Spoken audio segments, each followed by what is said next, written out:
Okay. Later on, that is.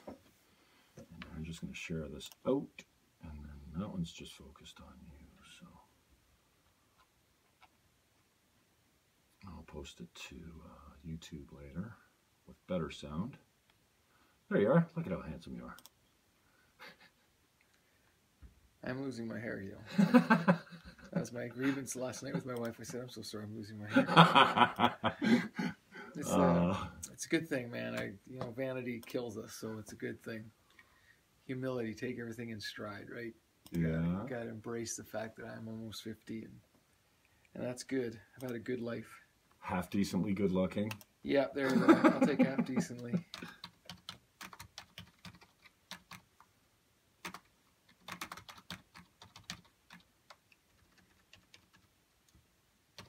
I'm just going to share this out. Yeah, and we'll get it rolling. No worries at all.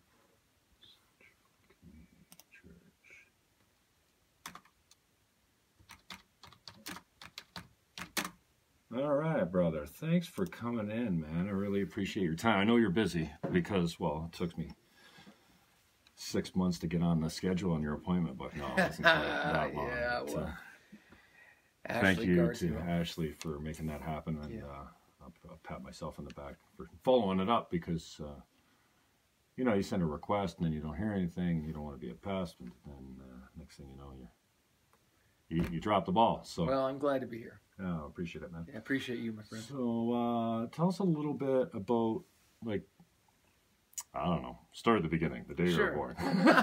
No, just a brief recap as far as and you probably got this pat as far as answers go. I am, Yeah, I remember I've when you had first a pretty interesting life, and it's really my parents kind of started off. I was born in California. Then when I was 4, we moved to Thailand, so I grew up in Asia, which was an awesome experience. I mean, as I look back. At the time, I probably didn't fully appreciate it, but then at 12, we came back to Canada. Yeah, and then 16 years ago, came here to St. Catharines, so I've had the amazing privilege to travel all around the world, and now I have the amazing privilege of getting to know this amazing community. It really is a great place. And my kids, this is all they know, and so it's got me here. And then, so I remember the days when you came in under Pastor Darren, and you've heard me say this several times, man. You really get accustomed to your leadership and spoken word performances from the stage. You get comfortable with it. Yeah. And Darren, he's got a talent for that kind of stuff. He really does. And so when you used to hit the stage as assistant pastor, we're like, oh no, it's Bill again. We'll come back next week. No, quickly, let's get out of here. Let's go. No, we didn't really do that, but I used to come with my mom quite a lot. And then, Darren just had a really cool way. He really did. And he still does. He's brilliant. He's out in Vancouver. He is brilliant, yeah. So cool. And then he really got me emotional a couple of times. And growing up Catholic and not really having a strong connection to faith, I'm not speaking for the whole faith, obviously, but his closing got me a couple times. And, now with all heads bowed and no one looking around, he did this thing about raising your hand and copping to, maybe you're here and you're feeling this. Yeah. Maybe raise your hand. Maybe you're here and you're feeling this. Yeah. Well, this flood of emotion come out of me. I'm like, I remember going home to my mother. I went with a girlfriend of mine after having a great experience with the Abrahams, Brooke, when she died, a young girl, and totally predictable that she wasn't going to make it. The fact that she made it 4 was a blessing. Yeah. And the celebration of her life really got me. So when a girlfriend of mine said, you should come to church with me, I said, oh, where do you go? She said, Central. I'm like, oh, I love that church. Because the soundboard is in my mind, right? I want to run that thing. And then so I remember going home after that experience, after Darren brought me to tears in church. Like, I'm not just talking choked up. I was just, I say destroyed, not destroyed, but you don't expect to be emotional all the time. As men, we don't seem to be that way that much, right. Although I see you on stage getting emotional quite a lot. And then I said to Mom, what's all this about? Yeah. Oh, that's just God coming into your heart. And it wasn't until later Pastor Topping said, he explained the difference between the head and the heart. And when it moves from head to heart, whether it's love or knowledge or just peace, the Spirit can really mix you up. So yeah, well, I think it's because we're all actually wired for it. I think we're actually made to experience something more than just the physical. I think that's why so many people are longing, looking for something, some kind of meaning or purpose. And so they try to find it in all kinds of things. We say, what's the purpose for your life? And we're trying to attach ourselves or feel this more. And I think it's because it's in us. It's the way we were made. And so when that part of us becomes alive, it's almost like it lays dormant. And then all of a sudden it comes alive. And when that part of you is fed and becomes alert, it's like, whoa, there's a part of me that I didn't even know existed. And that's when it really happens. That's the coolest part. Mm-hmm. Now, speaking about, feeling comfortable with your pastor, and then, sure. and I kind of joke, but, I think a lot of people feel that. It's like, oh, well, the main guy isn't here today, and I'm going to have less of a message. And then what have you done to bring your game around? Because now when Darren comes back, I love you, Darren. Is he watching? I'm like, oh no, Darren's here. But he's not like, wow, you've raised your game to a point. I don't know if it's just my comfort with you now. I know that your speaking has come a long way because, I'm so critical that way. So I wonder what you've done in your professional capacity as spokesperson from the platform that's made everyone else, for everyone else looking up and go, oh, geez, I hope Bill's back next week, including a guy like Darren. Now when he comes in and guest speaks, I'm like, we love Darren. Yeah. I don't remember you using notes. He's like, this one was a tough one. And then I went back to a couple old sermons. I'm like, oh no, he does use his notes all the time. So I see you referring to notes, but I don't see you using notes. Well, I think for all of us too, there comes a point when you actually get to step into who you really are. I think there's an authority that comes with that, a comfort level. And once you really know, and for me, everything comes down to the why. Why do you do what you do? What motivates you? What drives you? And I think when you're given the opportunity to really be fully you and engage in you, I think that's what becomes attractive. And I think a lot of people have that part of them hidden. They don't explore that. So for me, there's obviously a skill part that I've developed and worked really hard at. But it's more of walking in confidence that this is what I was made for. And I think it's hard because it's not tangible. You can't put your finger on that. But when people are speaking or communicating and they really are convinced, and it comes out of a place of deep authenticity, that this is just my real thoughts. It's really me. And it's always risky to put yourself out there like that because, again, right? You're criticized at every turn. Everyone's analyzing. We live in a society and culture that gives nobody a break. There's no breaks. There's no grace. Like, you screw up, it's on the internet forever. And so it's really hard to be really authentic. And that's why I look at a lot of our politicians or public speakers, and you think, man, is that really you? And when you kind of feel like it's a show or they're just trying to say words that they've rehearsed, it doesn't work. And so I think I've just said to myself, I'm going to just be me and really share only what I believe. If I don't believe it, I'm not going to say it. And if I don't practice it, I'm not going to say it. I think that's another thing that frustrates a lot of people. It's like, it's that hypocrite thing, right? It's like, okay, you said this, but it's not really authentic. I don't see it in you. So I think it's a combination of things. Stepping in your authority, practicing a lot, but then also just being who you were made to be. And I think that's where I'm at. And so I wanted to touch on some of the work, because when I describe you as a heck of a leader, because I see it everywhere. I see it in the parking lot, and I joke, I taste it in the coffee. and I hope it's a good taste. I'm not a huge fan, but I try to get off the coffee anyways. But yeah, we do. Leadership obviously comes naturally to you, and or maybe it doesn't. Maybe you got to work really hard at it. But I think you're a leader or you're not. You don't learn to be a leader. You don't learn to be a mentor. You don't learn to be an influential person in your community. You got to work hard at that. But some of the community work that you've done, we talked about the frogs. What color are they again? Red. Red frogs. Talk a little bit about that. Yeah. So.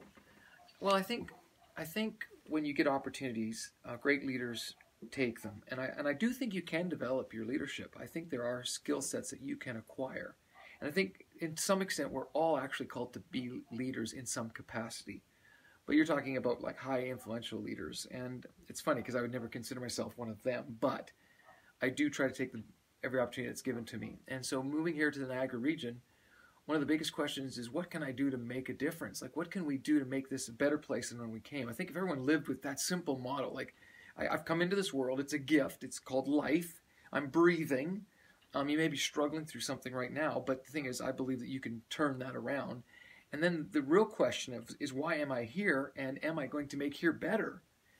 And so for me, that was a really big deal. And so my story really is couched in my mom's story. My mom grew up in a really, really bad situation. Alcoholic, abusive parents. She tells stories of how when her parents would come home with all their friends, they'd have to hide in the closet, because it was so toxic. And they'd wait until everyone passed out, and then they'd sneak out and try to find food to eat. This is my mom at 8 years old. She's trying to raise, she's become the mom of her sister and her two brothers. And then one day she gets invited to this little country church, and for the first time in her life, she hears these words: "You're loved, you're valuable, you have purpose." She'd never heard that before in her life, and it radically changed her. Now, it's interesting because at this church they had a contest for a bike, whoever brought the most. So she'd never owned a bike. She grew up literally in poverty, and so she said to her parents, "Oh, we got to go get this bike." And it's a kind of a funny story now looking back. I mean, they gave the bike to her brother anyway, which is, is typical of that dysfunction. But through that experience, it changed that whole side of the family, and I wouldn't even I wouldn't exist today, obviously, if that little church hadn't loved people. So we just decided to do that. So here for us in the community, we want to help kids and love kids and give them opportunities that maybe they wouldn't. So one of our big things that we do is we work with an organization called Community Crew, and the big thing that they do right now is lunch angels. They go into schools and they give kids nutrition. And of course, I mean, physiologically, if you don't eat, your brain doesn't function the way it should. And some of these kids already are starting off on the wrong foot. So we thought we could do something about that. You may not be able to do everything, but you can all do something. Like I just tell people, like, you may not be able to change the whole world, but you can change the world for one person. You really can. And so for us, we just do with Community Crew. We go into these schools and we just give them lunch, and it seems like a small little thing, but it's actually a really big thing, because who knows what kid in that class is going to be the next Prime Minister of Canada? Who knows what kid in that classroom is going to be the great next scientist who comes through a breakthrough that changes humanity? And so for me, I'm really passionate about reaching kids. And so that's what we do. We just go into schools, we give them lunches, and it's a really good thing. It's a really good thing. Cool. Bill Markham's my guest. Actually, Bill, just give me 1 second, because the iPhone doesn't know how to not take a call. Oh, okay. And knock me off my video. Let's see if I can do this. Nope. No, just give me 1 second. I'm going to put on airplane mode. And close that window because the barking dog's distracting me. Settings. Airplane mode. There we go. And now we'll pick up the recording where we left off. And Facebook's still going. Great. Sweet-tastic.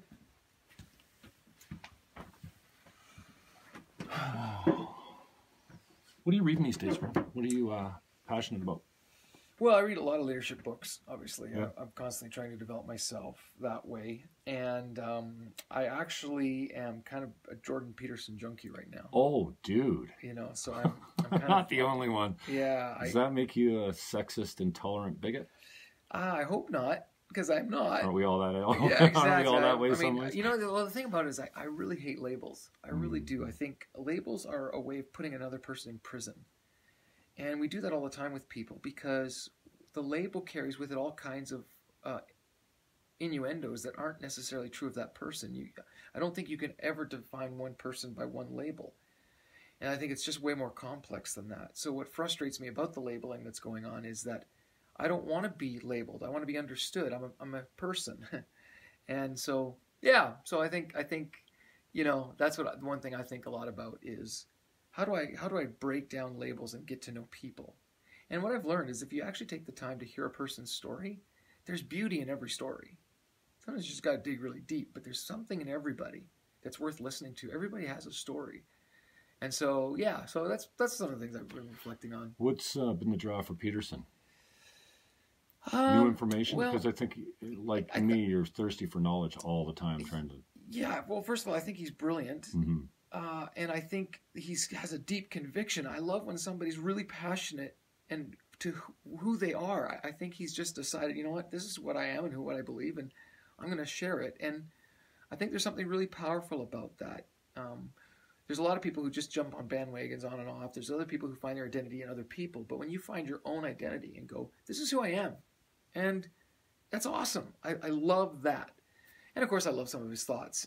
He does a whole series on the Bible, which, you know, I've spent my whole life studying.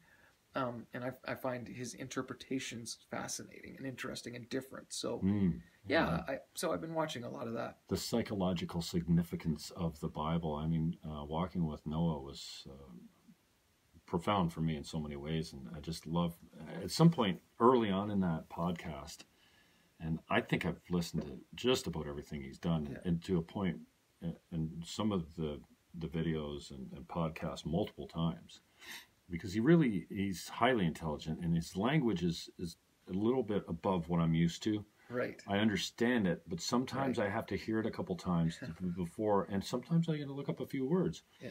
And so when he made the comment, you know, there's probably a dozen or 1,000 things that you're doing right now that are keeping you from becoming a better person, and you know these things. Yes. And there's an equal number of things that you're doing that you're not doing that you should be doing. Yes.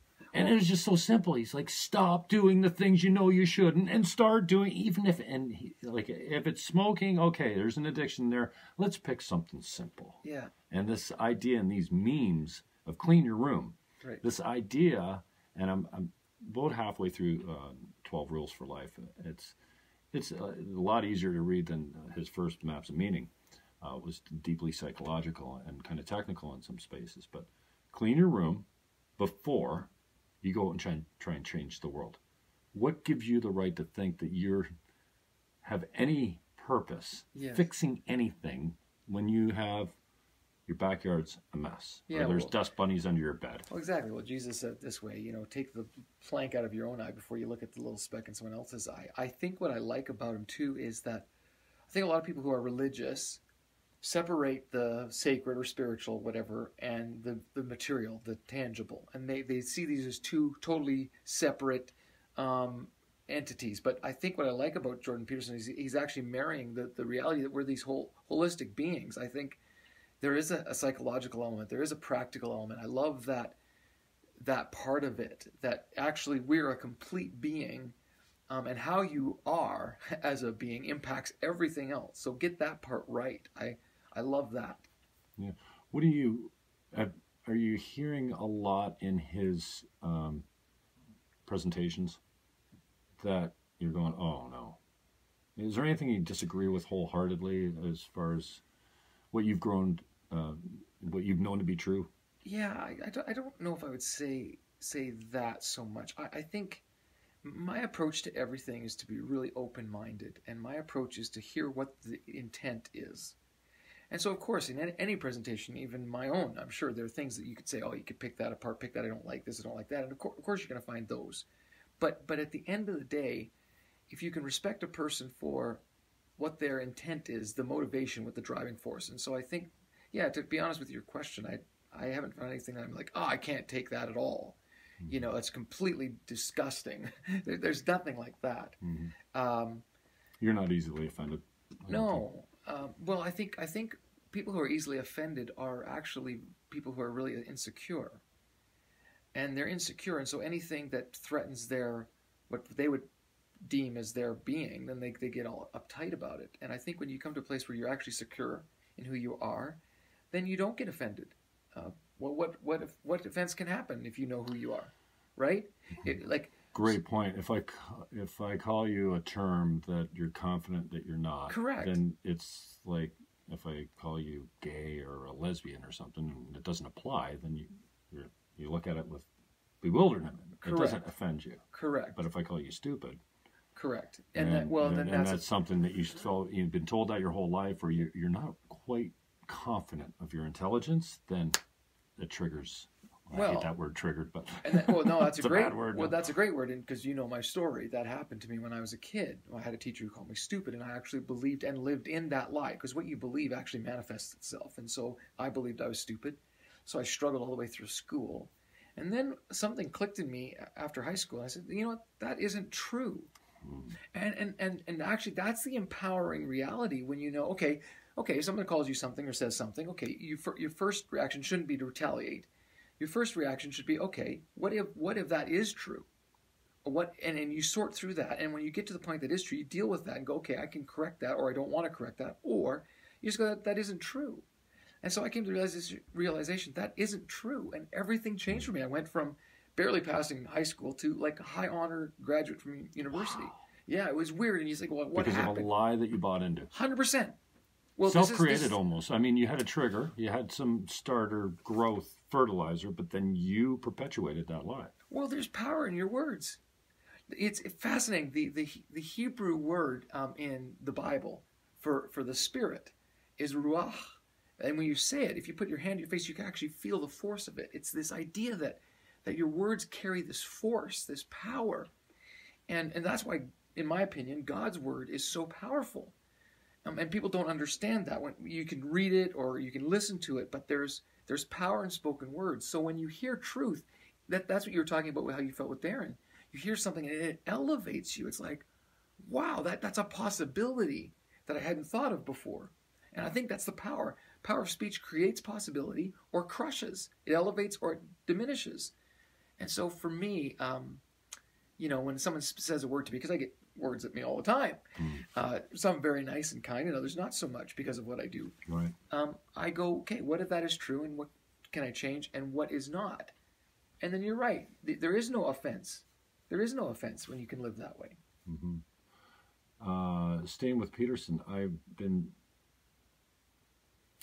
obviously drawn in to all of his work, and I think he puts it best.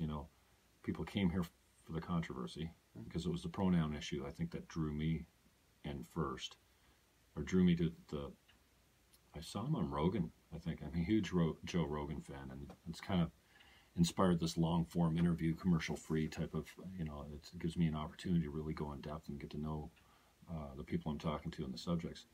But Peterson's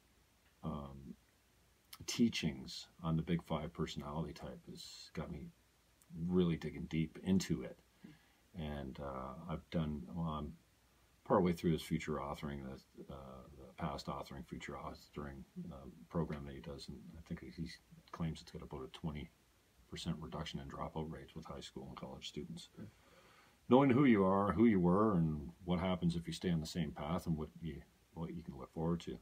But the Big Five personality type is fascinating to me from the standpoint that, first of all, I find it absurd that you can't say men and women are different without being sexist these days. We're different. Mm-hmm. No, that doesn't mean one should be discriminated or treated differently. We should be treated equal, but not equal outcome, not quotas, which we're seeing all the time now.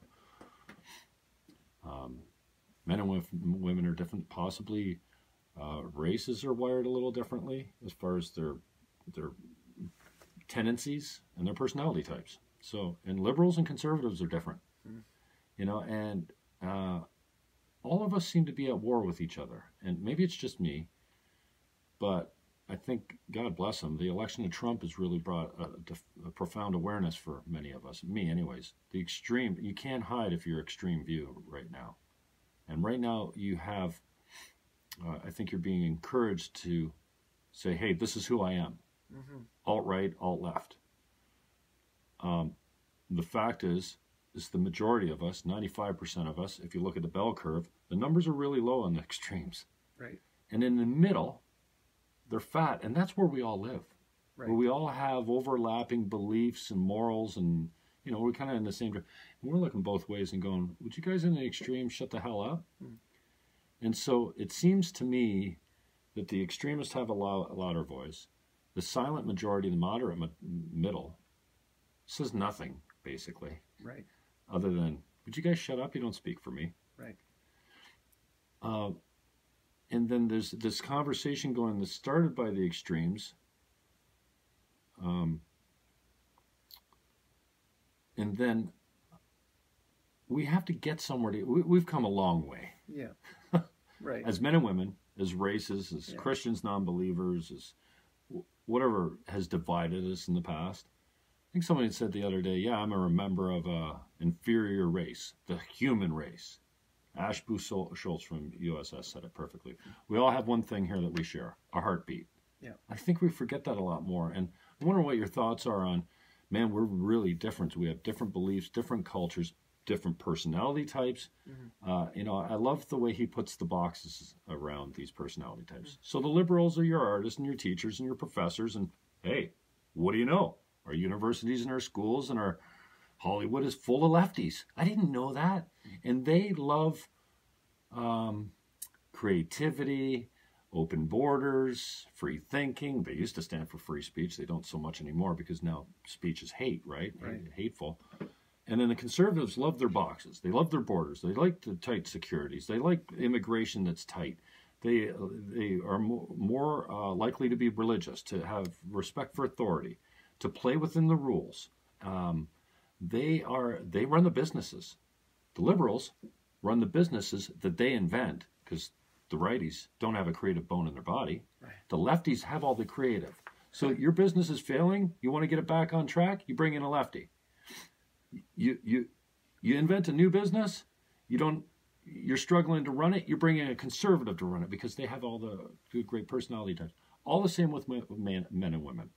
Women are, they're the giver of life. So they have some tendencies, some proclivities, and some personality traits that are productive for caring for life. They're highly protective. There are all kinds of things that men, same are, but we have our things that we go out and do.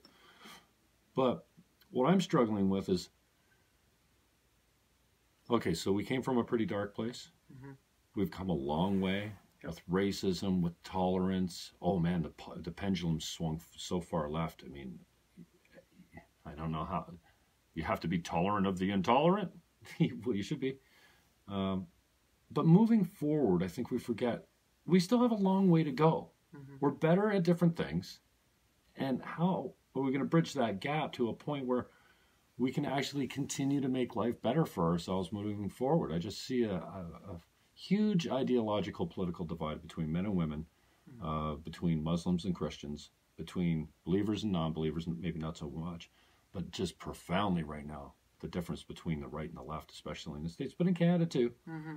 And we are bitterly defensive of our positions. And this is, I don't know, I've seen a lot of people like me that once were in one political ideological camp. I've been a lefty for a long time. Yeah. Now I'm swinging so far right, I'm going, go all right, Doug Ford, undo everything Kathleen Wynne has done. So I wonder what your thoughts are on closing that divide and bridging the gap between what seems to be, a more divided population all the time over what we believe and who we are. Yeah, I think we need to learn to celebrate diversity while being unified around purpose. I think, and I know that sounds complex, but what I mean by that is, in order for anything to move forward, you are going to need different perspectives and different skill sets. And so this is why I hate labels so much, because it puts people in boxes and it gets them working against each other rather than for something greater. And I think the greatest aspects of being a human, when we're at our best, is when we're able to put aside our personal preferences to accomplish a goal that we could not accomplish without each other. I think that's when we're at our best. And so I think Canada's great at celebrating diversity, but not maybe necessarily around a unified vision. Like, I guess the question would be, what are we trying to accomplish and why? What is the end game in all of this? Is it just to yell at each other? Is it to push your agenda? Is it, and if we could come up with a reason to exist, and I think this is, as much as I hate war, I think it unified nations, right? It gives them a unified purpose. And you see, that's when people get together, or when you see a natural disaster, right?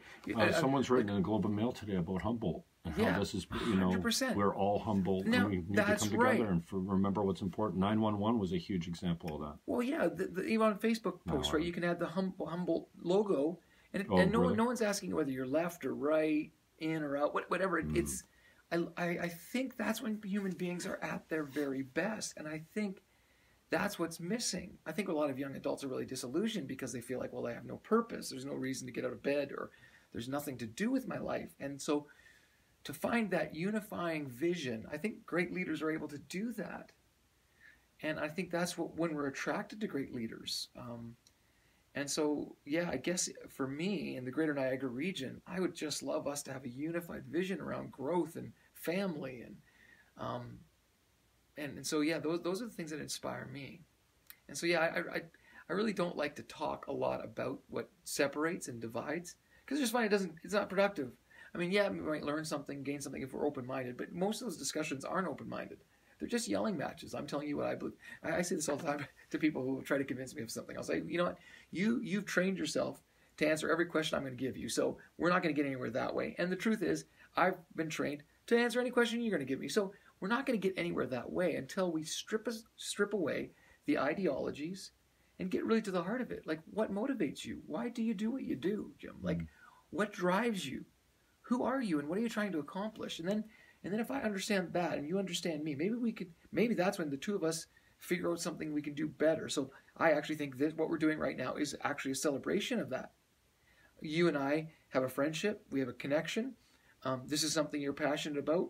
I like talking. So we come together, and we hope together that this actually, someone out there listens, it changes maybe the way they think, helps them become a better person. That's our why. And if we were just arguing about ideologies, we wouldn't get there. But if we as human beings could just stop the tension and start celebrating, okay, how do we accomplish something better together? I mean, that's when the magic happens, right? I think that's when we're really at our best. Danny Lamb gets in here. He's watching live on Facebook. Thanks, Danny. Great line. I don't want to be labeled. Yeah. I want to be understood. Great conversation here. Happy I tuned in when I did. Now, labels are wholly appropriate, though, and so are stereotypes. I mean, in the States, many Mexicans are gardeners, landscapers. Right. It's just, they've been drawn to that. There's 45% of them are. Yeah, but is that something they've been pushed into? Yeah, absolutely. Right? So it doesn't make it untrue that many people are, and just like the stereotype, or not stereotype, but the personality types, we have proclivities and natural tendencies. I know, but we won't break the cycle if we keep the label. Right. So because we say, well, that's true, well, then what happens is you set up a system that actually forces that to be true. If we said, it's the same with people who come into Canada who are highly educated from all over the world, and we say, well, you weren't trained in our school, so you're not good enough to be a doctor or a lawyer, so you got to go through this whole process again. And so when you label that, you actually create reality. That's a problem with labels. They do become true. So I was told I was stupid. It did become true. So that's why I hate labels. I'm thinking, well, if we could just strip those away and go, okay, let's get past the label and get to the person. Because there's a lot of Mexicans, if you want to use that label, who are highly intelligent and would be great CEOs in companies. But because we've made it restrictive, companies aren't open to that. So we create these realities, and that's what I don't like. It's the same with men and women. I know we are different physiologically. There's no denying that.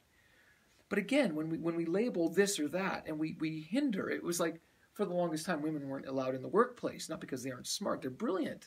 As a matter of fact, we need more women in the workplace, but they weren't allowed because they were labeled as, well, stay at home and homemakers. So that's the problem with labels. And that's why I'm so passionate about it. I don't want to be labeled, and I don't want to label you, because it actually restricts and refines and it confines you rather than elevating you. Unless you're going to use a good label, like, you're amazing. That's a good one. I'll take that. It's this idea that all discrimination is bad, too. We use discrimination all over the place. Like, I have a tendency for women I find attractive. I can't do anything about that. Right. I don't. Right. But where does it? Where does it become? Where's that line? I don't. Looking for a specific line, but there's fair discrimination. You can discriminate against intelligence. Employers do it all the time. Right. But unfair discrimination against your faith or your skin color or what Sure. have you. I mean, that's unacceptable. But discriminating over intelligence has been acceptable for some time. And nobody ever says, well, I'm unfairly discriminated against because I have a low IQ. Right. Well, I think what you're hitting at is actually what I call wisdom. There's always still a need for wisdom and discernment, and those things are in life. When you meet people or in social constructs or you're going through life, you need to be able to navigate. Yeah, is this person safe or dangerous? You need that wisdom, or I need a specific skill set for this. So wisdom dictates. Okay, you fit that better. I think wisdom elevates. Wisdom is appropriate. It's discrimination. It's when it's unfairly put on you that, right? And I think that's where I prefer the word wisdom. You must use wisdom to navigate life because there are dangerous, toxic people, and there are situations you shouldn't get in, and there are certain people who deserve to be in certain spots than others. That's just wisdom dictates that. But when you're not allowed to be in a position because of discrimination, or you're not given opportunity, that's the problem. I think this is what Jesus came to fight against. I think he came to fight against any time we restrict and define and limit human beings. And I think that's why he was called a friend of sinners, because he was willing to elevate people beyond the social status that had been put on them. Labels were common in his day. Oh, you're this, you're that. And he actually saw people. And so he offends people all the time because he's hanging out with people. You're not supposed to hang out with that kind of person. Why? Because here's the label. And he's like, well, but they're a person. And I think that is the secret sauce. Mm-hmm. If we could see people honestly the way God sees people, as incredibly valuable and incredibly worth investing in and listening to, I think we would change the world. I really do. You spoke about common purpose. What do you think we could rally around? And I guess you got to roll out and love your brother. I mean, everyone should be doing that. I think we're not very good at it. And, I often push back against when, I don't know what verse it is love your neighbor like yourself. Yes. Well, I think today's society is not, the population or people in general are not good at loving themselves. We do all kinds of things that tear and destroy ourselves down, including our own lies and addictions that we continue to put up with. What do you think a common purpose would be? In the Niagara region? What if in the Niagara region we decide that there's not going to be a single child who lives in poverty? What if we decided that we were going to give every child who lives in our area the opportunity for a legit, solid education and a real opportunity to take opportunity, whether they use it or not, take advantage of it or not, but not being limited because they live in a certain area or they go to a certain school or whatever. No limitations. Imagine what it would be like for the community to rally around that and say, we're going to ensure that every kid gets the very best opportunity or chance in life. What would it look like if we were to rally around giving employment? Like what would it take for everyone to have a job? No, I'm not saying there's going to be people who maybe don't want that, or but what would that look like? These are the real issues that our real people are really going through, and I think we need to focus on how can we elevate our community. I think that's why we live in communities. I think it's why we as human beings have always been drawn to tribes. We want to be a tribe so that we feel like we belong, that we give an opportunity, and I think there's power in that. Mm-hmm. But I think in our culture, we've bought in fully to this individualism that, well, how do I benefit? Or what am I going to get out of this? We vote that way. We vote for the platform that's going to get us what we want. We make decisions based on, well, what do I think is best for me? And at some point, I think this is why Jesus said you have to die to yourself. At some point, you have to go, okay, the world doesn't revolve around me, and I've been put in a community, and so how do I serve others? And there's no better example. No one can argue this. There's no better example than Jesus at this, at serving people, loving people. And I think that's why people were attracted to him, and I think that's why they killed him. Because people are threatened. People who want power, people who want their way, people who don't want to give in, they killed those dreams. But that was a setup. That was all planned. He came here to die. Yes. We didn't have a choice in that. Well, we were putting them down. But again, I think it was because he had to model something for us. We can't understand things that we don't see. And so how do you understand what it means to really love someone enough to die for them unless you see it? Mm. And I think that's the power of the cross. I think there's all kinds of stories around that. We create all kinds of narratives around why he did that. But I actually think it's because we need to see it. And he said, okay, I'm going to show you the full extent of love. I will love even to death, and show you that even doesn't stop love. And so that's why what's so cool about it is that, I believe he rose again, whether you believe that or not. And that this community now, you can't dispute, it's spread all over the world. There's this ideology, or if you want to use that label, which I hate, all around the world. And I think that's the power of it. It's the power of it. Mm-hmm. So I think we, in the same way, we speak, we manifest, and then we perform based on what we've created. And if we created a new narrative where I'm going to help wherever I can, I may not be able to do everything, but I can do something, that would be powerful. Now, you touched on tribalism, which is something else I've tried to study to get to the bottom of. We certainly came from tribes. 100%. We know it well. We even see it in chimps, our closest DNA relative. They practice war. They don't have religion.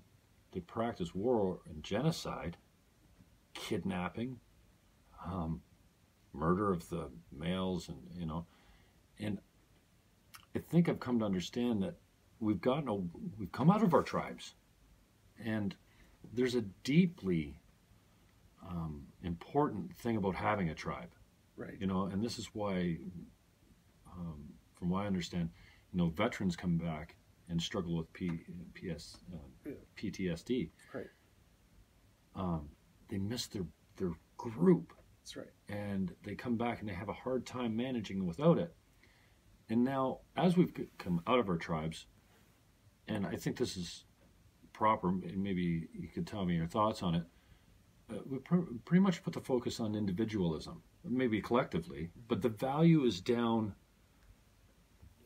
The way you can, it's kind of when people say I'm oppressed, well, you have to keep dividing it down. And Peterson has done a good job. Well, I'm black and I'm single, and I'm black and I'm single with kids, and I have black and I'm single with a mentally handicapped kid. And the more you go, and basically you come down to the individual.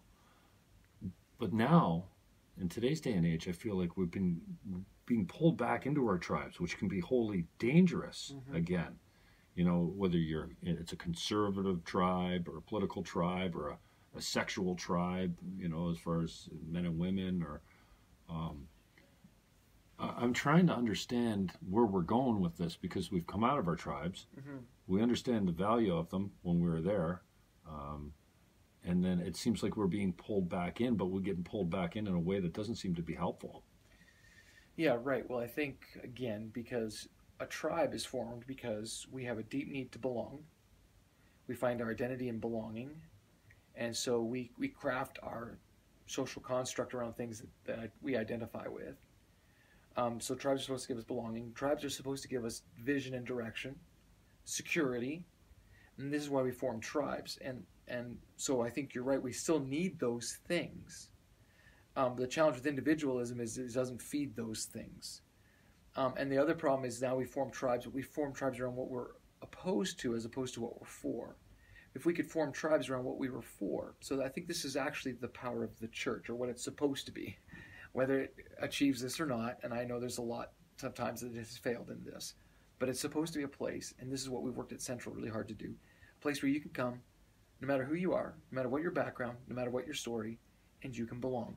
You can belong before you even believe that we're going to accept you, your story, we're going to listen, we want to be a part of that journey.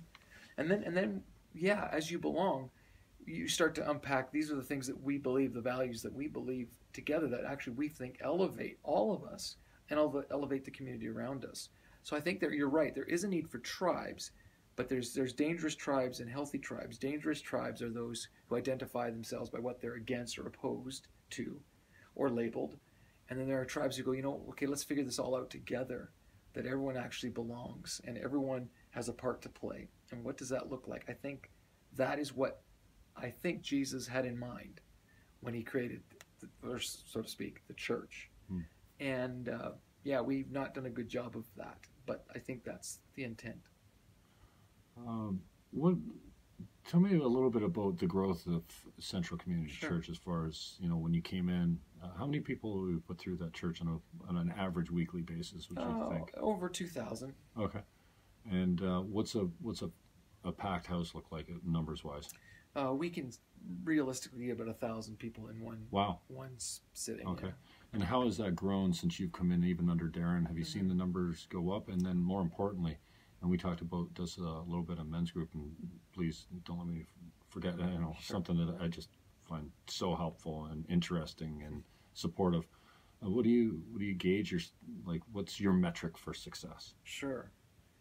Well, for me, I mean, the metric for success is life transformation. And I know it sounds like a ethereal, ideal word, but I really love it when somebody opens their eyes to a new possibility.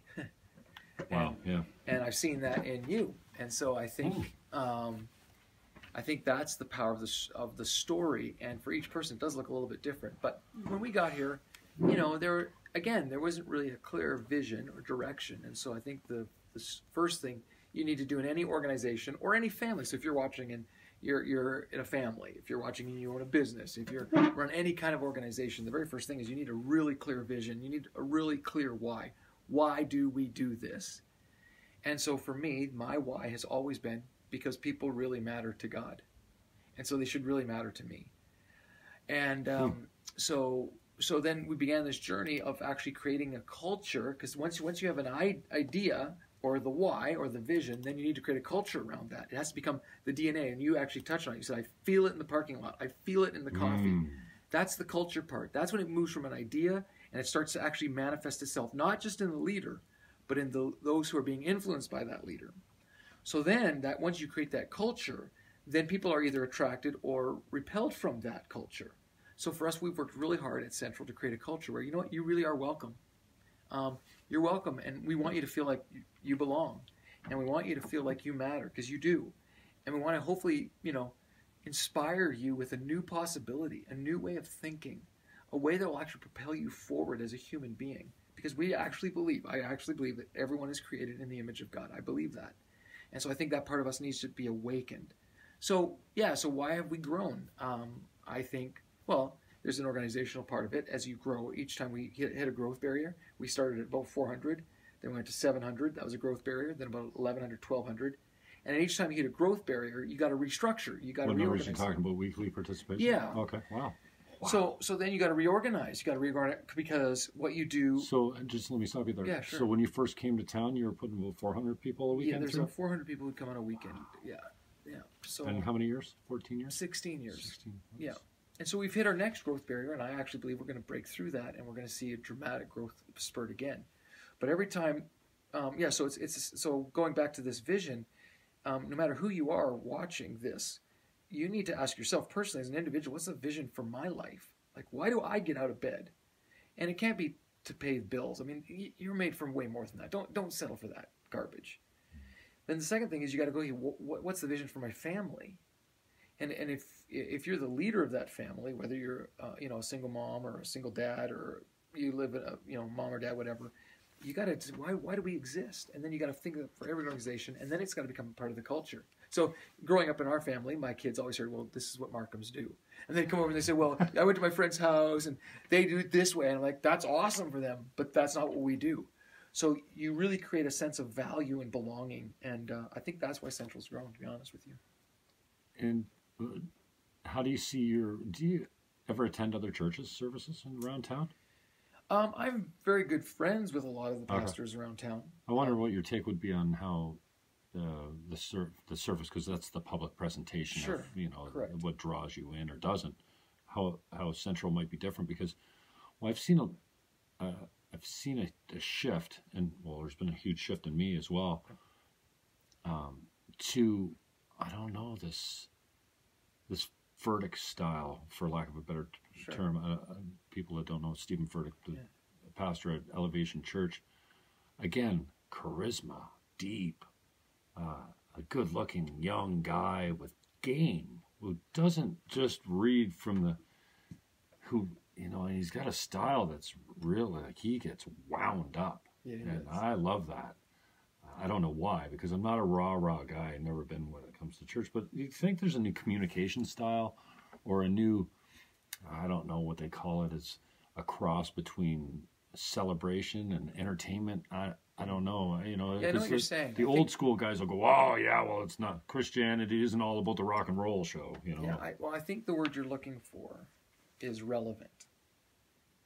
And relevant can look different. That's the great thing about that word. Relevant means I've taken the time to really understand who's in my community, and I've really taken the time to think about what would meet their need, what would be relevant or interesting or engaging to them. And I think that can look a lot of different ways. And I think there's a lot of great churches in the Niagara region, I really do, who are relevant. The other word I think you're looking for is authentic.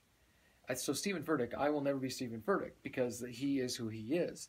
But he is authentically himself, and he's very relevant in the sense that he's engaging. He talks about things that I actually want to listen about to. So I think we've worked really hard to be relevant. And I actually think, despite common misconception and labeling, that the Bible is relevant.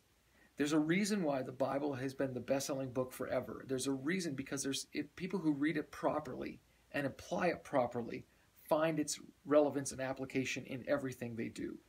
And I think when churches struggle is when they actually stop understanding that the Bible actually is relevant to their context. Because culture is always changing. Context is always changing.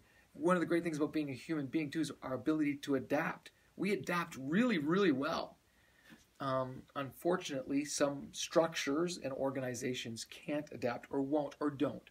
So that's why big box companies will shut down. They'll go bankrupt. It's why entrepreneurial enterprises on the other side move ahead because they are relevant and authentic. So for me as a person, individually, I ask myself, am I relevant?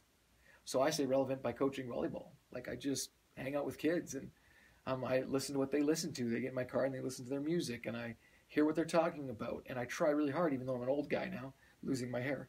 I really try to understand where they're coming from. And then authentic is, you come to hear me. I'm just me. It's like I'm nothing special. I'm not. I'm a normal human being with normal struggles and normal ideas and failures and faults and flaws. But there's something that's changed inside of me. And that's the story, right? The story is, okay, here's what I was or what I struggled with, and here's how I've been able to overcome it. And with God's help, that's what we, in Christianese term, is our testimony, right? It's our story. And everyone has a story. And everyone's story could be better. And I think God wants to infuse his story with our story. So it's like his power with our story to make something beautiful. I think that's, again, where it's at.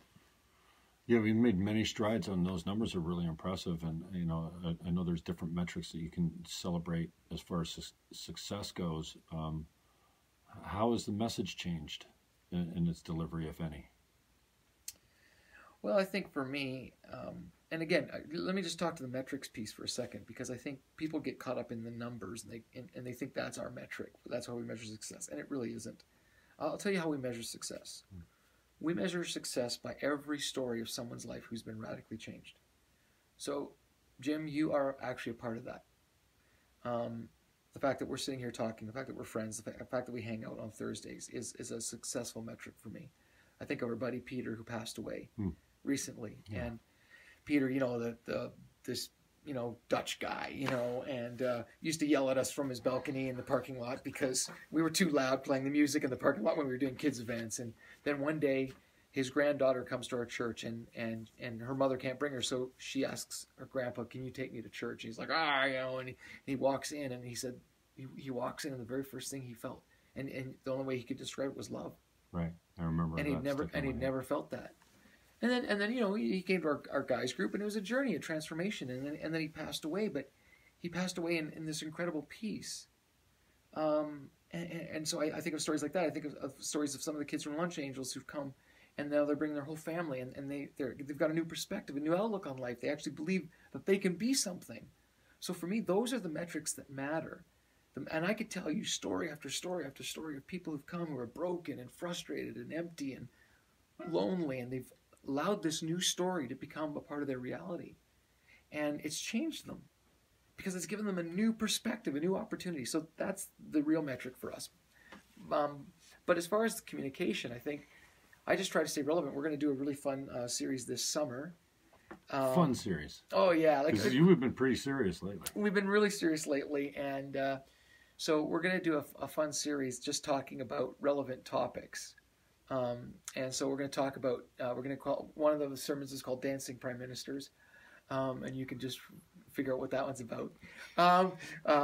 One of them is called Capitalistic Pig. You know, we're actually tackling some of these really relevant subjects that people are going, what do you think about that? And does the Bible have anything to say about that?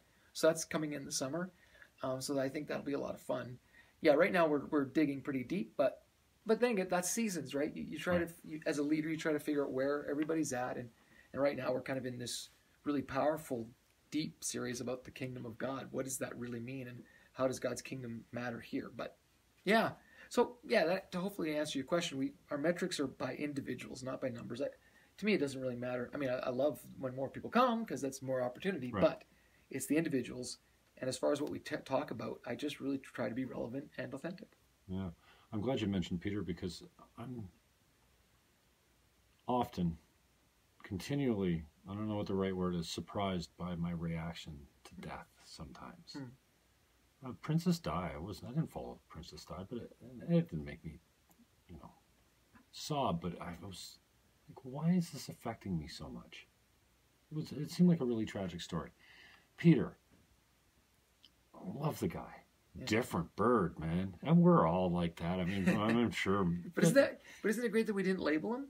Yeah. And we included him? Yeah, no, absolutely. Right? And I love the fact that the first time he walked through the door, he said he felt love for the first time or something. And then you come in, that was during the 21 days of prayer. I think he sat down beside me and said, Peter died. I'm like, Peter who?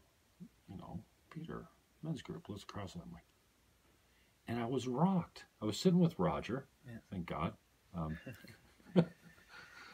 Supportive Eagles fan. Yeah. And I couldn't keep my shit together.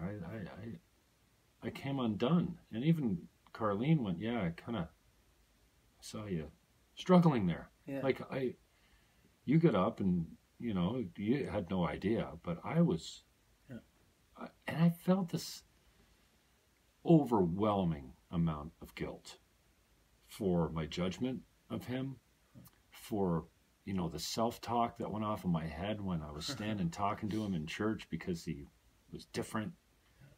And then I'm never going to see him again. Yeah. And hey, I mean, I loved him. Just, I'm judgmental, and that's, me, I've copped to this so many times. It's something I'm really having a hard time dealing with, this grace. And I also go back to, I think that's the way we're designed. We came from caves. Yeah.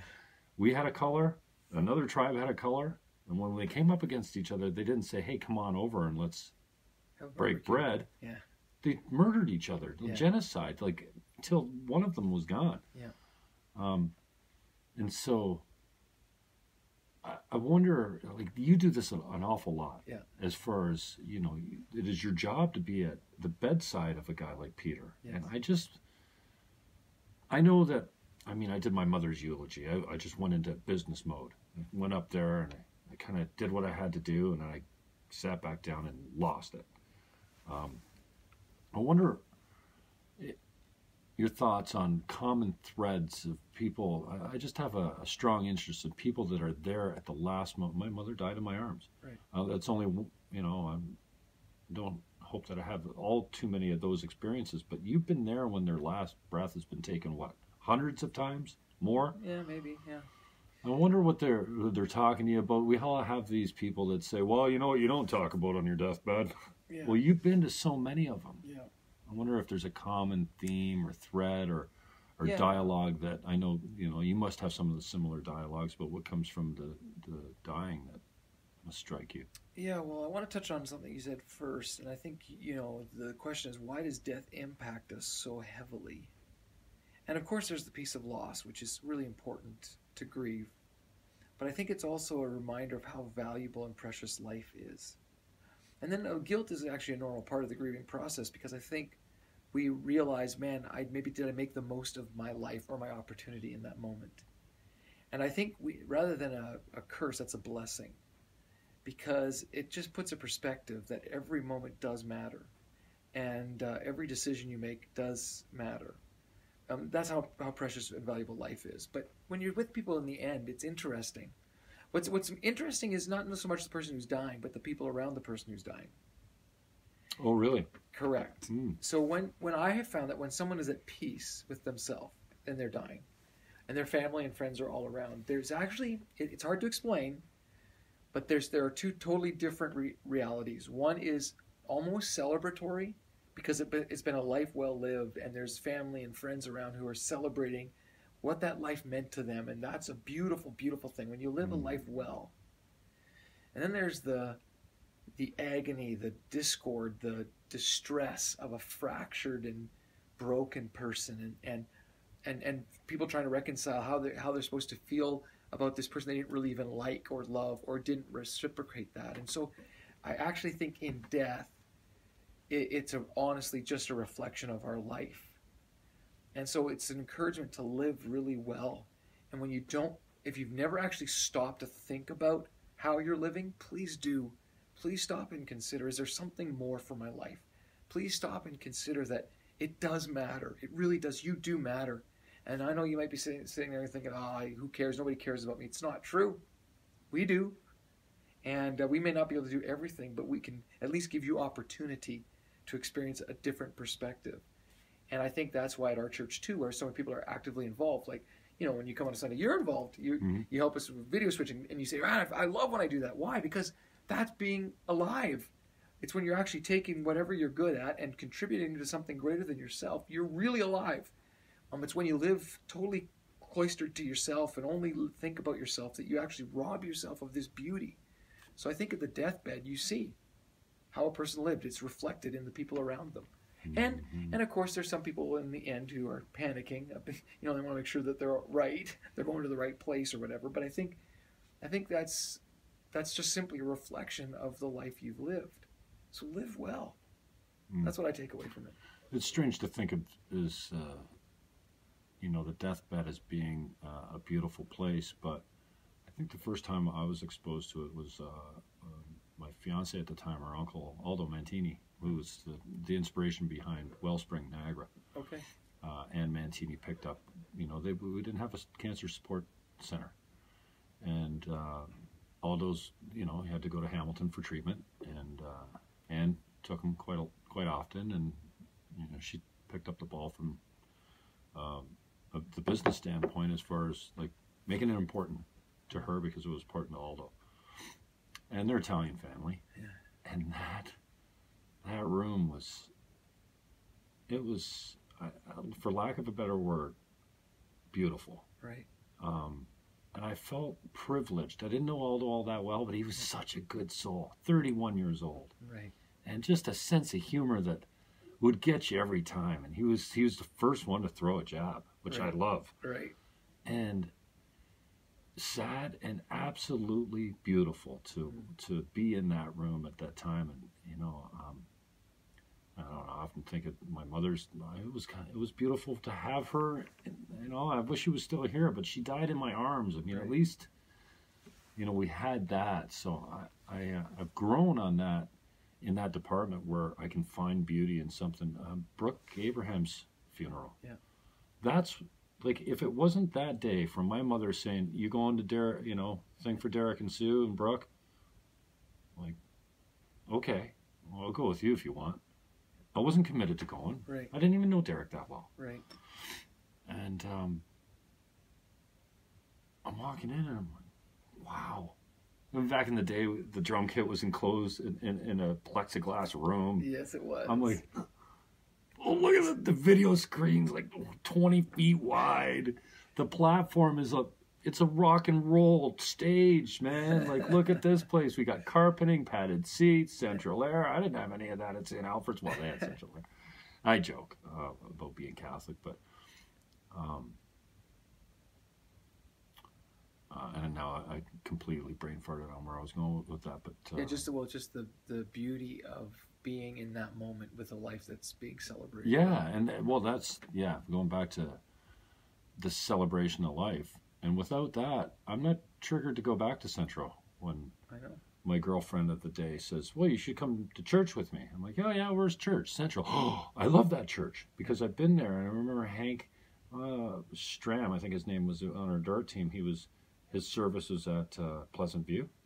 They had a 3-piece, one guy on violin, guitar, and like, I loved Hank, and he always teased me as he was an older guy, and he always had this thing about teasing me. I won't tell you what he used to tease me about. And that was the first time I was like, that was beautiful. Because all the funerals I had been to, it's not so beautiful. There's so much, obviously, it's heartbreak and stuff like that, but that's, thank God. I mean, that was what brought me back. Yeah. And so I'm grateful for that experience, for sure. But well, and yeah, I'm just constantly reminded because I do see death, but I also see birth. I mean, we have lots of baby dedications, and I think that's just the cycle of life. And I think it actually forces you to ask the deeper questions about life that very few Canadians actually stop to think about. We're just so busy. We're so busy doing things that don't really matter that we don't ever stop and think about the things that really do. And so I was even thinking like little things like when I was taking my kids to volleyball, all the time, and making the most of those opportunities rather than, oh crap, I got to drive here again or do that. Or it was like, no, I get to be with my kids, or you have a conversation like this, and I value this because, okay, this is an opportunity for us to be together. And I think when you live life with an other's perspective, man, is it beautiful. You see things you didn't see before. And actually, it's funny, my wife is really good at this, Carlene. She's amazing at this, and so she's taught me a lot in this area. But just to value your time with people and to live a life that matters. Like I just wish everybody would find that for themselves. How many volunteers you got rolling in every week in that place? Oh, hundreds. All at once?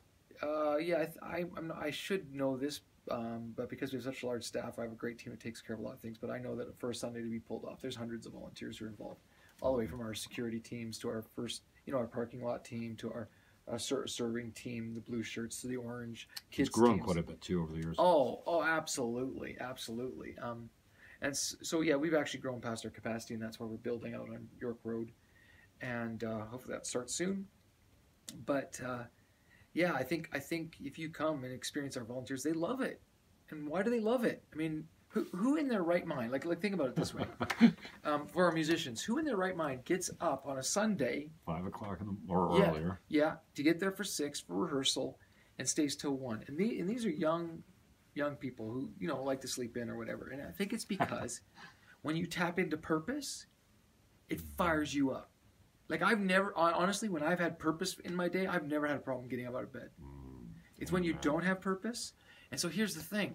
How do you create purpose in everything you do? Because not everything in life is necessarily driven toward purpose. You may be stuck in a job that you don't think there's any purpose in it, or you might be, stuck in a life situation that you don't think there's any purpose. And I would challenge you on that, because I would challenge you to open your eyes and look around, and the purpose is actually right there. You just don't see it. And so I can remember when I was working at Boston Pizza as a service manager. That was kind of my first gig, and I saw purpose in even the tough one. They called me the Terminator because I'd take every table that no one else wanted, and the reason I did that was because I thought I could find purpose in that, and I got more. It ticked everybody off because I'd take these hard tables and get a tip. They'd say there's no way they're going to tip, and I don't want them, and I'd take them, and they would. Why? Because you gave value. You simply listened and saw the person. And I learned in the service industry that if you value people, people respond.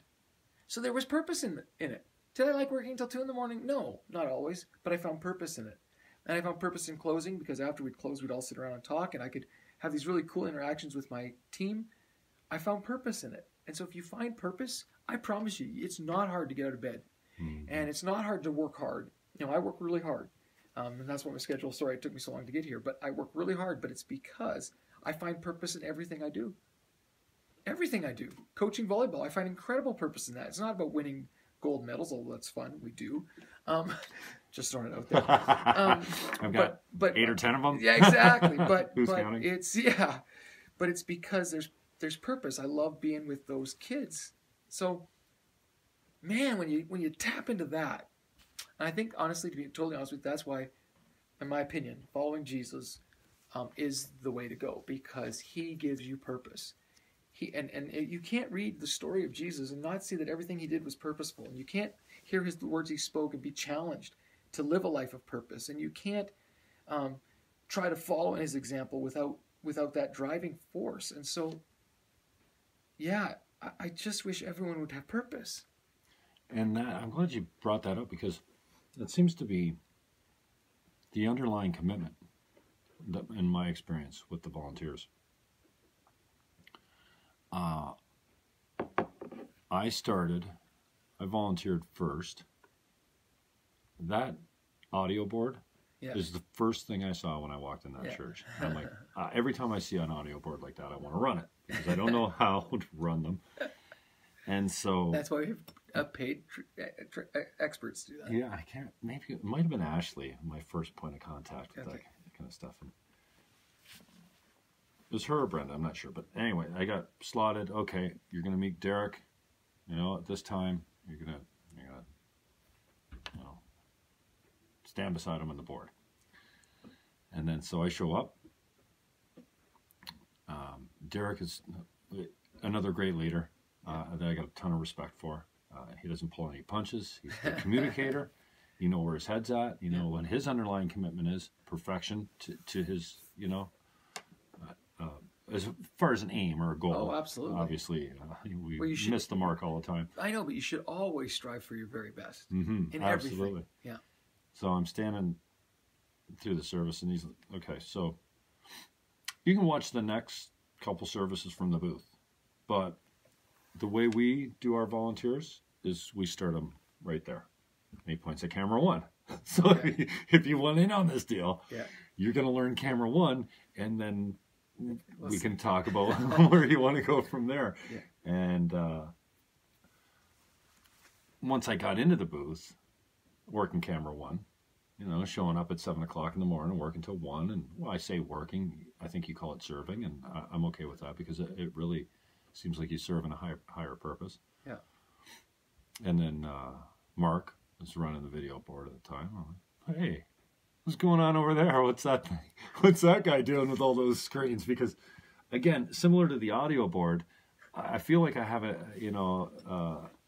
mind like an air traffic controller.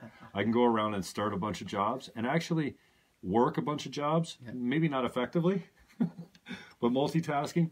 And so my brain kind of is all over the place, and I love the video, because you're watching 5 or 6 cameras, you're communicating to your people, telling them what shot you want, you're making the switch. I thought, oh, this is easy the first couple times I got on it, but then I watched my performance. And thank you for the room to grow as a switcher, to all the people that have been my trainers and mentors and managers through my time at Central. Such a cool experience and I don't experience this in my work life. I'm an independent contractor, selling real estate. I really don't have a business where we're all rowing together. Right. I haven't had that for I've been a realtor for over 25 years, so that's something I really appreciate. And then the fact that we're all going in one direction is great too, but then the hearts of these people, and I've told you this story before, and again, I think it points to leadership filtering right down to the parking lot. I mean, I pull up with Charette, my girl at the time, and that used to be such what a beautiful place for us when we're, rolling together, and just, we couldn't get close enough to celebrate this, just sitting there. And so I pull up. I'm always driving when we're together. I pull up, and this guy comes up to her side of the car. I'm like, what's going on here? Does he want us to move, or what's he doing? He was getting her door. Yeah. He opened the door. Welcome to Central. Big smile. Just a tiny, really black with thick accent, and it's what's going on here? Oh, welcome to Central. I got out, and I'm like, dude, I thought you were going to tell us to move the car. That is so cool. Come on. I love you, man. I'm telling a stranger, I do that a lot.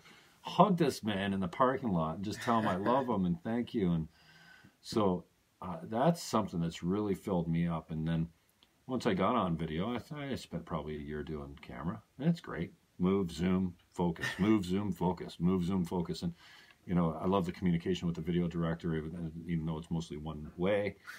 You just do what you're told and you execute the shot. And if he keeps saying camera one, you're doing a good job. You got the right shot. You know, if he's not going to you, you don't have the right shot. And then, but I came out of that booth there about 3 weeks ago or maybe a month ago, and it was just like I'd come off the radio. I was higher than a kite, man. And I remember when I used to get done at the station, I'd come out of the station and I'd be like a kite, man. And you couldn't knock me off that game all day because I just spent 2 hours on the radio. I did what I thought was a successful job, and you know, different from how I watch myself on video these days. And I came out of that video booth going, "Oh man, this is so full." But you know why? It's because you tapped into purpose. You tapped into it. Expand on that, because I don't. Purpose, I'm making, you know, we're all going the same way. We're making, you know, we're bringing God to people, maybe, you know, we make the videos look good. Purpose, I don't know. Yeah, and I'll tell you why. Because the culture at Central has always been, this could be the Sunday that. And we fill in the blank. This could be the Sunday that somebody who's just brokenhearted, something tragic has happened this week comes, and all they need is to know that they're loved and accepted. This could be the week that a person comes in and they're wondering whether life is worth living, and they're actually even questioning that. And just so today we're going to get the opportunity to tell them, no, you do deserve, you should live, and it's worth it. And this could be the Sunday that somebody needs a life transformation or needs to see a different perspective. This could be the Sunday that somebody's been asking their friend to come to for 12 weeks, a year, and they say, okay, fine, I'll come. And they're going to be blown away and surprised like you were when you walked in. This could be that Sunday. And what if this Sunday you could impact somebody in a way that would impact them forever? That's the culture we've created. That it says, listen, so that you're not just giving a cup of coffee, you know, if you work in the cafe. You're not just wiping a baby's nose if you work in the nursery. You're not just switching dials, pushing buttons and switching dials. And you know, because you hear me my spiel right every week. You're actually doing something that could be the difference. So for you, video switching, I mean, there's people who watch all over the world. So what if that you do such a great job that people are engaged and they watch, and that could be the Sunday that they say, you know, my life does matter. There is something more. So that's what purpose is. Purpose is when you tap into that thing that's bigger than you and you just jump into that river, and that's why it feels so great and why it's so easy, and you can spend 5 hours and you're like, well, that felt like 30 minutes. Because the torrent of purpose is so powerful. And so I think for us and for you and for anyone who's listening, just find that. And we can't find it on our own. That's our problem. We need help. And I think that's where the church comes in. It's a group of people who are trying to figure it out together. We're not perfect. We don't pretend to be. You know that. We don't have it all figured out. That's okay. But we're trying to figure it out together. And I think that's what makes it work. And I think that's what you're trying to articulate. Its purpose is when I'm doing something that's bigger than me. That's why when you go on a mission trip, if you ever get a chance, you got to go, man. Next time we go, I'm gonna personally invite you. You come with me, because there's something about that. Or if you've ever served, and you know, whatever, ever done anything good, that just done something that's good with no expectation of what you're going to get back in return. That honestly, that is the highest high you'll have. It is, and you know this from personal experience, and I know it from personal experience. When you give something with no expectation of what you're going to get back, I don't care if I get a pat in the back. I don't care if they say thank you. I don't care if I get remunerated. I'm just doing it because it's the right thing to do. That is purpose, and that's awesome. Yeah, and that's funny you put it that way, because I don't.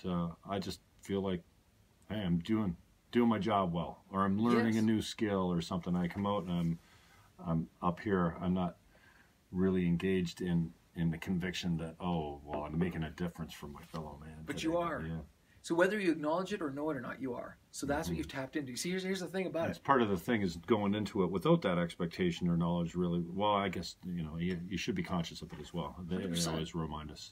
100%. That's why we remind you every week before we start. This is why we're doing it. This could be the Sunday, and it does matter. Man, it does matter a lot. And for me, it's always, we think our culture is so big, and like unless you're a superstar, you're nothing, and that's a lie. If I live my whole life and I only make a difference for one person, my life will have been well lived. If I, at the end of my life, have my kids who still love me, and I have a wife who still loves me, and I have friends and family, and I have a few people who maybe say, you know what, my life was better because Bill was in it, that's a life well lived. It's so simple. What's more than that? Yeah, it's so simple. We've made it way too complicated. No one's going to care what kind of car you drive when you die. No one's going to care what kind of house you live in. No one's going to care how much money you made or what your title was. Who gives a rip when you're dying? What they are going to remember is the investment you made in them. I don't know, parents will say, well, I'm investing in my kids because I'm paying for all their stuff. Well, you know what your kids want? They just want you to be present. You know what people just want? They want you to be present. And this is why I always say with Jesus, on the cross, I always, make this thing. He died for our past so we can be free from it. And he has our future. And he has those things stretched out on the cross, and he's just present in the moment. And I think that's the power. Have purpose in the moment. Okay, so you feel like, oh, my whole life is a screw up. Forget it. Today's a new day. Live in the power of purpose today. And I'm so worried about what tomorrow's going to be. Don't worry about tomorrow, Jesus said. Tomorrow will take care of itself. If you can find that purpose in today, it's beautiful. Today will be an amazing day. You'll go to bed and go, wow, today was a good day. And that's all I want for people. Honestly, that's why I do what I do. It's why I chose the occupation I did. It's why I get fired up about every weekend, and I get fired up about every day. Because I have an opportunity today. I don't know what it's going to be. I don't know and that's not out of my control. But I can make the most of every opportunity. Even if it's, being really kind to the server at the restaurant and giving an extra tip, or whether it's, acknowledging someone who no one else acknowledges, or helping someone who can't help themselves. Whatever that looks like, every day you and I are given an opportunity to make this world a better place. So take it. Did you have to overcome any stigma from the old Central, what was it called? Oh, Central Gospel Temple? Yeah, exactly. I mean, because it was we a grew up tabernacle before that too. It's almost 100 years old, yeah. So I wonder, the faith, the denomination hasn't changed, right? I mean, no. We grew up cafeteria Catholic. I don't know if that's disrespectful, but I mean, we went to church on the important days, Easter, Christmas, what have you. I was confirmed, baptized, First Communion, confirmed in grade 8 or something like that. In the North End, we used to run from the bus, right? Because if you got on the bus, you were going to come back a changed person, for better or for worse. Yeah. They had candy or something, and they were ruthless recruiters. Yeah. You need this, and my dad used to call them Bible thumpers. Right. And he managed a vending division at a local company, and he had a couple drivers that were just and I think that left a bad taste in his mouth. Yeah. The way they came onto him, sure, as far as what he needed and whatnot. So, and it was kind of a fun thing when you saw that. Oh no, right. And I tell it as a funny story now because because I think it was just one of those things that we grew up with as a kid that was sure, kind of a fable. Yeah. Or kind of a misrepresentation. But I wonder, we used to call them, well, they're born again. Yeah. I don't hear that term much anymore now. Right. I hear Pentecostal, but it's the same thing. So I'm wondering, obviously you've come a long way, and the style of preaching has changed over the years and come around to this modern, very communicative style. Yeah. And you've heard me say this many times. I've become the guy that people, mostly girls lately, call me and go, "Hey, Jimmy, you still go to that church?" "Yeah." "Okay, well, the last one I called, don't ask, but can I come with you one week? And what time do you want to go? And how about this week?" Yeah. And so I bring them, and they're like, like, you know, It's not so what they expect. yeah, no, and that's great for me because, you know, I take them with no expectations now. Right. Because I'm not trying to. Yeah, exactly. I don't look at anyone and go, you need Jesus. Right. Or you need this. Purpose, there's a flashcard that, you know, everyone could probably get behind. But I wonder how that denomination maybe has changed, because if it hasn't changed as far as what the church represents, Catholicism stayed the same for thousands of years. Yeah. What has the whole faith changed as far as, I don't know why I find it acceptable now. And, you know, I'm sure there's some from the old school that hate this, but I call it rock and roll pretty church, because the first half is a concert. Everyone's good looking on stage. Even the boys are good looking on stage. And then, you know, you're a decently good looking guy. You got a different way about you. And then like I've said before, if you listen to a Bill Markham sermon for 20 minutes and you haven't heard the word God or Jesus or a scripture, that's not out of the ordinary. So it's more of a soft sell, I find. I think that, well, and again, I think there's always good and always bad if you look for it in everything.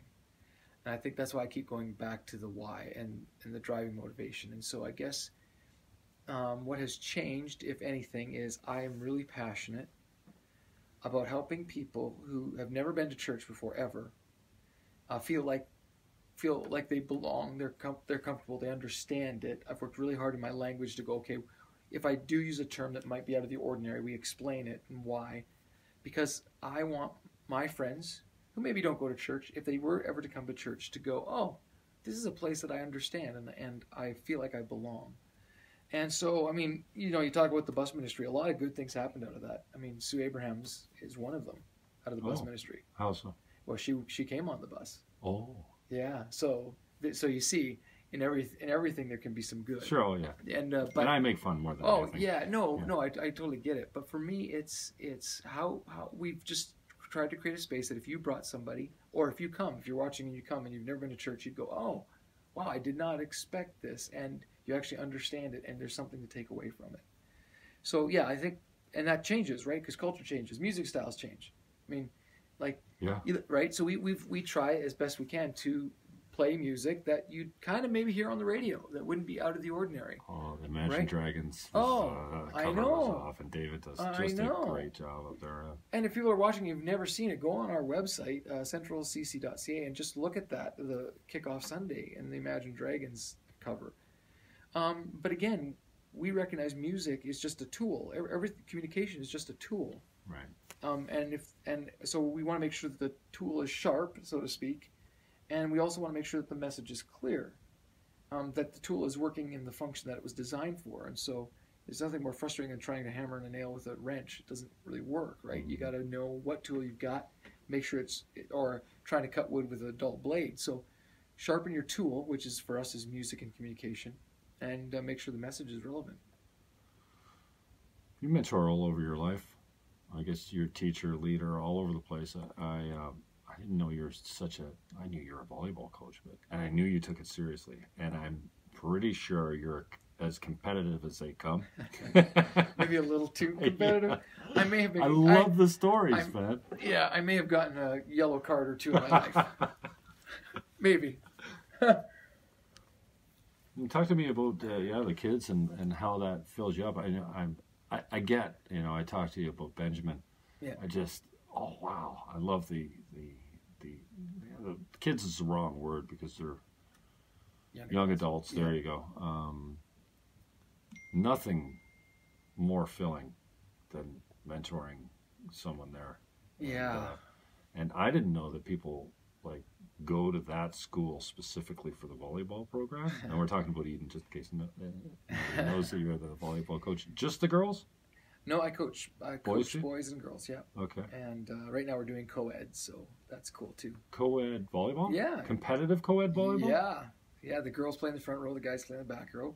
Well, of course the girls are going to be in the front. Yeah, exactly. Yeah, no, it's sexist. It's a lot of fun. I think I love it so much because if I can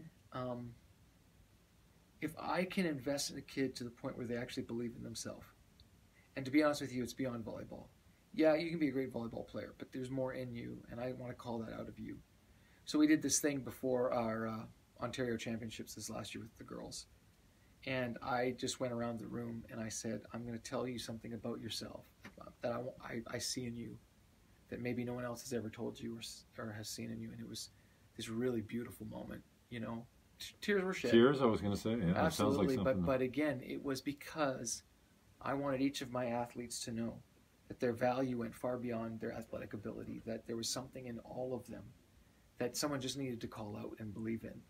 And so for me, I coach because I love volleyball. I mean, my wife, I will tell you, I'm a junkie. Like, I watch volleyball all the time.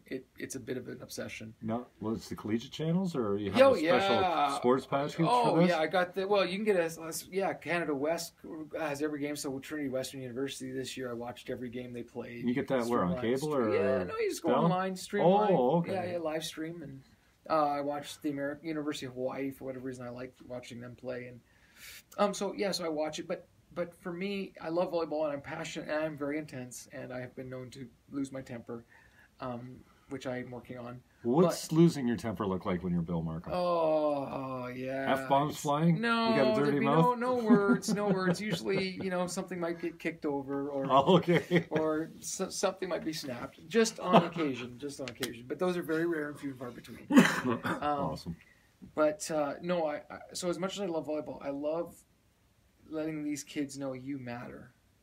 You matter a lot. And that you have actually something to contribute. And don't get labeled or defined by being a volleyball player. Don't get labeled and defined by whatever. You're more than that. So that's why I love it, to be honest with you. You know I love it when you scold from the platform. I know you do. Because I think we're all... we all need it, frankly. Yeah. I think we lose track of our purpose and our humanity and our tolerance and our love for each other. I'm a Philadelphia fan because Philadelphia, that word actually means something. You deserve scolding for that. That's terrible. And I haven't heard you scold us from the platform lately. No, not yet. That means one's coming. So if you're going to scold the congregation, would it be over? Well, for me, you know me. It's usually over when we don't treat people with dignity and respect, when we don't value. That was the last one. I think I remember you talking about a hat. Yeah. Somebody getting a hard time with a hat. Yeah, a kid wore a hat into our church one day, and an older gentleman knocked it off his head. And as soon as I found out, These older guys need to be dealt with. I had somebody complaining about the volume the other day. I'm like, dude, yeah, well, how old are you? No. But you're right. But they do deserve respect because we wouldn't be there without them. Mm-hmm. So it's not a generational thing. It was just this, and same thing with tattoos. For a long time that was a big deal. Really? Yeah. So I was like, oh, and you spoke about it this week. Yeah, I did. I said, listen, it doesn't matter, but to some people it really does. So I got to be careful with that. But for me, no, I get frustrated like Jesus did when religious people use their religion as a weapon. I really don't like that. I often will take a Bible and I'll say that this book was meant to elevate people, not crush them. When you use it this way, you're not reading it, you're not interpreting it, you're not applying it properly. Yeah, you're right, there's the conviction part, which you like. That, like, yeah, we need to do better. But that's still an elevating element. It's not, so hopefully when I scold, it's just so, hey, we could be better, as opposed to you all suck. You're terrible, you're, whatever words we use, labels we use. But I like this idea that we try to elevate. So, when I get frustrated with people, it's because I've heard, they didn't treat someone with respect or dignity, or they were exclusive. We try really hard to be inclusive. It doesn't mean that we don't have our core values and convictions, because we do. We won't compromise. As a matter of fact, we're not getting a government grant this summer because we wouldn't compromise on some convictions, and because we refuse. You're not alone to in that. What's that? You're not alone in that department. That was a Trudeau thing. Across the board, yeah. For the summer jobs program. Correct, summer interns, and so we just by our own convictions. We felt like, freedom of speech and freedom of religion should apply to everybody, including us. Like I agree. No one should be discriminated against. No one deserves to be treated with prejudice, including us. And so, so we have our values and we stick to those, but we want to be inclusive and invite everybody into the conversation and into the journey. And I'm wide open to talking to anybody about their belief and why they believe that and respecting that. And at the end of the day, everyone does have the right to believe whatever they want to believe. And we're not going to change that. I mean, we're not fighting that. So we just like to open up another possibility, have a conversation about another idea. Maybe you never thought of this. And so that's why I think, you talk about my communication. It's like, I want you to think about this, and because it's worth thinking about. And so I think that's what makes us kind of unique, maybe. Mm-hmm. Can you speak to the new build at all and how that kind of came upon you, and how difficult it's been to stay on the path and stay convicted to something? I mean, there's got to be a whole bunch of question marks at the beginning of like, okay, how are we going to pull this off and whatnot. So York Road is the new build, and I know there's been some processes that, need to be detailed out as far as before you break ground. But so it came out of this conviction, actually. I really wanted to create a space that would meet the needs of the community. I think sometimes when we build churches, we build a church that really only serves the church, and sits empty most of the week. And I kind of think that's a waste, in my personal opinion. So we did need space. So it was part necessity. We've outgrown our capacity. We just can't grow anymore in the space we're in. And people, I mean, if you've been in the parking lot, you know how hard it is to get in. Is the parking lot more than the actual building? The parking lot is our biggest challenge, and we only have 4 acres there, so we've maxed out every possibility we can. We looked at all kinds of things like parking lots and, tiered parking and all that stuff, and it just wasn't viable or feasible. So we bought land on York Road, and we're building a new space. But the cool thing about this new space is that where we're going to be sitting in the auditorium on Sunday is actually a performing arts center with a gym floor. So that during the week, there can be all kinds of activities for kids after school. There's open things. So we're going to be sitting in like movable chairs? Yes. Oh, wow. Yes. That's different. Well, it is different, and I'll tell you why. Because it's rooted in this philosophy that it's not about me. And so, I mean, I can sit in a movable chair for an hour if it means that kids are going to get an opportunity to play throughout the week, right? And then again, when you're rooted in purpose, then you go, oh, that's why, right? It's not about me. Good. Thank you for the reminder, because I really wanted the cushy theater seat, tiered level. I wanted that, but it's not about me. So so every Sunday night, all the chairs will go away. It's a gym floor. Kids will come in and play, and we'll do after school programming, and we're going to do daycare, and we're going to actually do things that reach the community. So we're building a space that serves the community, and I'm really passionate about that. And then. Yeah, so that's underway. The shovel should go on the ground pretty soon. We're almost there. And then it'll be about 18 months to build it. And then we'll move in, hopefully before my 50th birthday. That's my dream, my vision. What's the price tag on that shiny new functional piece of equipment? It's not a small price tag. And the amazing thing about our church family is that many have stepped up and been very generous because we needed them to be. And so we've been able to raise a lot in our capital campaign. And honestly, I can't thank the people enough who dream big, because something like this does cost a lot of money. And then, and then the rest we're just going to try to work out some creative investment ideas and thoughts. And so, it's a big price tag. But again, when you have a purpose, and if it can reach the community, and I remind myself, if it can reach one, just like someone reached my mom, changed her life, then it'll be worth it. Mm-hmm. Yeah. Tomorrow morning, where are you going to be at 7:30? Well, I'm normally at Guys Group. Okay. But tomorrow I'm actually driving up I have district executive meetings, so I'm going to miss you tomorrow morning. Okay. But I am at church every Thursday, usually 7:30 for Guys Group. Yeah, let's talk about that. I'll be there, yeah. It's awesome. And how long has this been going on for? And you're right, it is awesome. And at least 5, maybe 6 years. Yeah, we meet every I went Thursday out with a girl over a summer, and it's great to get perspective from someone that doesn't know you all that well. Yeah. And I remember it was Wednesday nights back then. That's right. And I come out of there, I call her, I'm like, blah blah blah blah blah blah, on and on. She's like, here. Listen to me. You listening? Yeah. Don't stop going to that group. Yeah. And she was a believer, but she had a couple beautiful kids that were great kids, and I never had known her to go to church. Right. But she had no problem talking about it and bringing it up, and she said, you are so lit up when you leave on Wednesday nights. Yeah. And I remember haven't seen Johnny around for a while, but he stopped that place. Like it felt like the earth stopped for a minute. Yeah. Like the ground shook or something, and I remember going, "Whoa, did you feel that?" And I kind of consider myself the new guy. Yeah. Even though I will accept that, I have taken a leadership role here and there, and I love to, and just her insight into whatever you do, go to that every week. And I struggled with it, here and there, and I'm pretty loyal when it comes to showing up.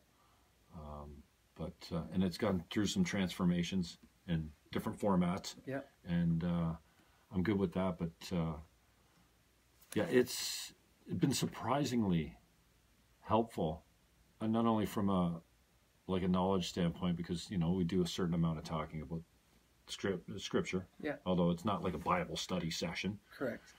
I love the fact. Chat. Yeah, I love, and man, your sermons are very much like that too. Mm-hmm. I find many people saying, "Gee, I thought he was talking to me." Yeah. Oh, that, and I went from sitting in the back row, coming in late, and leaving early with my mother.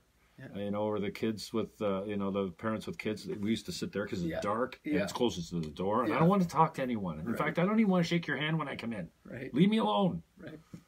So now where you sit in the third row? Yeah, second row center. A lot of times I come with my niece, or when I was coming with my niece, and, it was the fight for who would sit in front of Greg Sykes, because it's the Greg Sykes show. Yeah. And when you would look at me, I know you don't see very well with the lights in your face, but and I heard so many people say, "Yeah, I really felt like he was talking to me, like he wrote that sermon for me," and that's talent, man. I know what that's like to be sitting in the audience, and I wasn't familiar with what it was like when you looked at me and you nailed something I was struggling with, and I asked you to stop doing that. Because that makes me feel like, stop looking at me when you're nailing it, man. But maybe you're nailing it for a lot of people. It's been a really cool experience. I've learned so much about myself and other guys there too. And Peter, as an example, was just another great story of how deeply you can be touched, and then not even know. Like, I didn't know that Peter had made an impact on me until he was gone. Mm-hmm. And then I felt a whole wave of emotions. And now we've got a whole new crew coming through there, and it's been different in size, and we've kind of changed it up a little bit. But I love that the guys can still hang out afterwards. Yes. I love that I can bring a stranger who's not even religious and just say, "Hey, come check this thing out with me." Yeah. And I go, "Oh, okay." And for them to sit there and go, "Dude, this is really cool." Yeah. Supportive learning environment, and also a connection that I think is really maybe not missing today, but maybe not celebrated as much as far as men go. Yeah. Men celebrating men. We seem to have all kinds of groups designed for women, but not so much for the men. And then the stereotype and the label. Yes. Men don't talk. They don't communicate well. They don't get in touch with their feelings. Well, in our group, that's not true. Yeah. We dive deep. And we get vulnerable. Yeah. And we get honest and truthful and just say, "I'm a broken down car on the side of the road. I need a tow truck. Somebody help me out." So I think that's a good analogy, because I think it's like an electric car, right? An electric car has a battery that runs for a certain time. You got to plug it in again.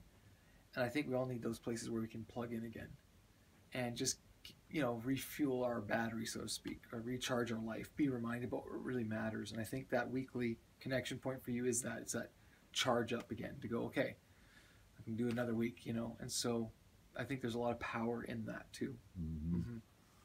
Yeah, the connection between the guys has been an amazing experience, and something I've benefited from quite a bit. So I appreciate your leadership around all that, and I appreciate you coming in. We're coming up on 2 hours, so I'm going to cut you loose and get you out of here. Is there anything finally that you want to say inspirational to anyone that might be watching that's, I don't know, just if I could just encourage you that your life really matters, and you're important and you're valuable. And if you don't feel that, can I encourage you just to check out a church, or ask somebody, talk to somebody. So I just want people to know that they really do matter. They matter to God and they matter to us. So thank you for letting me be here. It's been awesome. It's always fun talking to you. Yeah, I appreciate it, brother. Thanks for the time and coming in. And it's been great. And good. We'll miss you on Thursday, but we'll see you next who's week. coming in? Johnny's coming in. Gallo? Yeah. Okay, cool. Bill Markham is my guest. He's the lead pastor of Central Community Church. If you're watching on YouTube or Facebook, you know already, but that's my old radio upbringing. Tomorrow, Sandy Annunziata, he's the chair of the NPCA and regional counselor for Fort Erie, elected in Fort Erie. So we're going to have some pretty good conversation with Sandy Annunziata tomorrow. Pick up where we left off with Dave Barrick on Monday. So thanks for checking us out. We'll talk to you soon. Awesome.